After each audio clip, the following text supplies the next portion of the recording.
CPM കെടുകാര്യസ്ഥത മൂലം താലൂക്ക് ആശുപത്രി പ്രവർത്തനം അവതാളത്തിലായെന്ന് BJP. നഗരസഭയുടെ കെടുകാര്യസ്ഥത മൂലം കൊടുങ്ങല്ലൂർ താലൂക്ക് ആശുപത്രി പ്രവർത്തനം അവതാളത്തിലായതായി BJP ആരോപിച്ചു. CPMന്റെ നേതൃത്വത്തിലുള്ള നഗരസഭയിലെ ഭരണം നാട്ടിലെ ജനങ്ങളെ ദുരിതത്തിലാക്കിയിരിക്കുകയാണ്.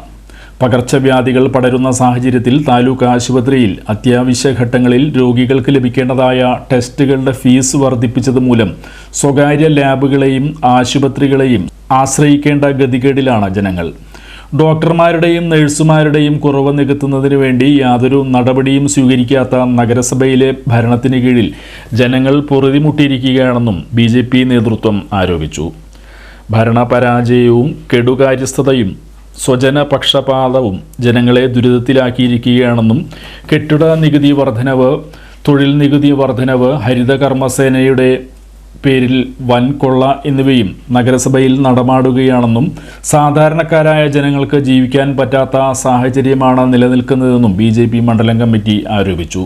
റോഡുകളുടെ അറ്റകുറ്റപ്പണികൾ നടത്താത്തതും റോഡുകളിൽ മലിനജലം കെട്ടിക്കിടക്കുന്നതും പകർച്ചവ്യാധികൾ പകരാനുള്ള സാഹചര്യം സൃഷ്ടിച്ചിരിക്കുകയാണ്.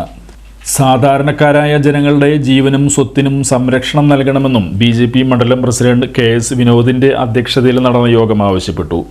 മണ്ഡലം ജനറൽ സെക്രട്ടറിമാരായ LK മനോജ്, KR വിദ്യാസാഗർ, ഭാരവാഹികളായ സന്ധ്യ അനൂപ്, സോമൻ കുറ്റിപ്പറമ്പിൽ, IS മനോജ്, ഭാസ്കരൻ, വിനിത ടിങ്കു എന്നിവർ സംസാരിച്ചു.